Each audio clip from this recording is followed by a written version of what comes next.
दोस्तों, आज हम आपको एक बोलने वाले बंदर का वाकया सुनाने जा रहे हैं। बहुत पुराने जमाने की बात है। एक छोटे से गांव में यह्या नाम का नेक लड़का रहता था। लोग उसे जानते थे क्योंकि वो हमेशा सच बोलता, बुजुर्गों की इज्जत करता और हर काम से पहले बिस्मिल्लाह कहता। गांव के पास एक घना जंगल था, लेकिन उस जंगल के बारे में एक अजीब बात मशहूर थी। लोग कहते थे उस जंगल में एक बंदर है जो इंसानों की तरह बातें करता है। कुछ लोग इस किस्से को झूठ मानते तो कुछ लोग कहते नहीं, हमने खुद सुना है। मगर किसी ने भी उस बंदर को खुलेआम लोगों के सामने बोलते हुए नहीं देखा था। एक दिन गांव में बड़ा इकट्ठा हुआ।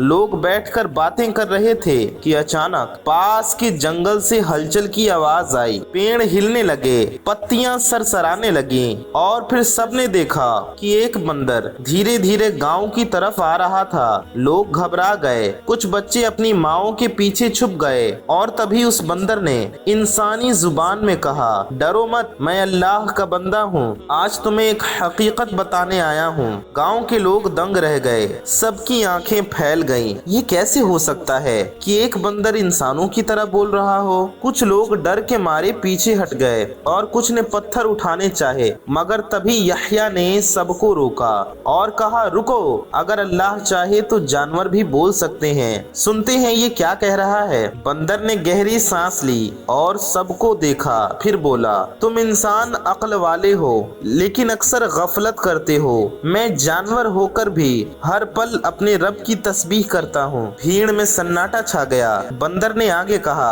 आज मैं तुम्हें 3 बातें बताने आया हूँ। अगर इन्हें मान लोगे तो दुनिया और आखिरत संवर जाएंगे। लोगों ने हैरत से एक दूसरे की तरफ देखा। सब चुपचाप खड़े हो गए ताकि उसकी बात सुन सकें। भीड़ खामोश थी, हर किसी की नजर उस बोलते हुए बंदर पर टिकी हुई थी। बंदर ने धीरे धीरे कहा, मेरी पहली नसीहत सुन लो। रिज्क, रोटी, पैसा, रोजगार की लालच मत करना, क्योंकि रोजी देने वाला सिर्फ और सिर्फ अल्लाह है। गांव के कुछ लोग हैरान रह गए। उन्होंने पूछा, हम तो सुबह से शाम तक मेहनत करते हैं और फिर भी कभी कमी हो जाती है। अगर लालच ना करें तो जी कैसे पाएंगे? बंदर ने जवाब दिया, लालच और मेहनत में फर्क है। मेहनत करो लेकिन हराम तरीके से माल मत कमाओ। जो अल्लाह ने तुम्हारे लिए रखा है वो तुम्हें जरूर मिलेगा, और जो तुम्हारे लिए नहीं लिखा गया उसके पीछे भागना दिल का सुकून छीन लेता है। भीड़ में कुछ बुजुर्गों ने सर हिलाया और कहा, ये बात तो कुरान और हदीस में भी है। यह्या ने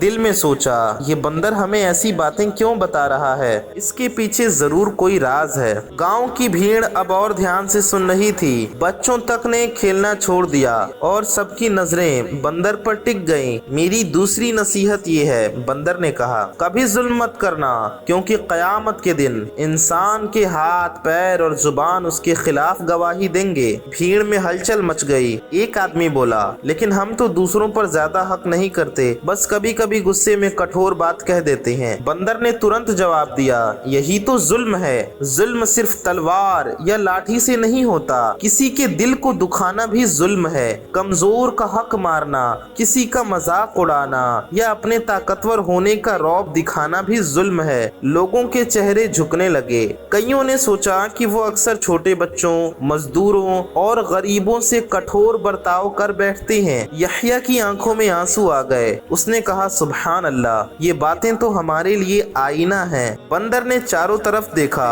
और फिर बोला, अब सुनो मेरी तीसरी और सबसे अहम नसीहत। गांव के लोग सांस रोके खड़े थे, हर कोई इंतजार कर रहा था। अब ये अजीब बंदर कौन सी अंतिम बात कहेगा? बंदर ने गहरी आवाज में कहा, मेरी तीसरी और सबसे बड़ी नसीहत ये है कि हमेशा सच बोलो, क्योंकि झूठ इंसान के दिल को काला कर देता है और सच इंसान के दिल को रोशन कर देता है। भीड़ चुपचाप सुन रही थी। बंदर ने आके कहा, झूठ से इंसान अल्लाह के करीब नहीं बल्कि दूर होता जाता है, और सच बोलने वाला चाहे गरीब ही क्यों ना हो, अल्लाह उसके दिल में बरकत डाल देता है। गांव में सन्नाटा छा गया। लोग अपने अपने गुनाह याद करने लगे। किसी ने सोच लिया कि अब वो धोखाधड़ी नहीं करेगा, किसी ने ठान लिया गुस्से में भी झूठ नहीं बोलेगा। यह्या ने आंख उठाकर कहा, ऐ बोलने वाले बंदर, तूने हमें जिंदगी की सबसे बड़ी سیکھ دی ہے، اللہ تجھے بہترین بدلہ دے۔ بندر مسکرایا اور بولا میں تو صرف ایک ذریعہ تھا، ہدایت دینے والا صرف اللہ ہے۔ اتنا کہہ کر وہ جنگل کی اور لوٹ گیا۔ گاؤں والے اس دن سے بدل گئے، اب وہ محنت بھی ایمانداری سے کرتے، کسی پر ظلم نہیں کرتے اور ہر حال میں سچ بولتے۔ اور یہی ہے حقیقت، ہدایت کبھی بھی کہیں سے بھی مل سکتی ہے اگر دل صاف ہو۔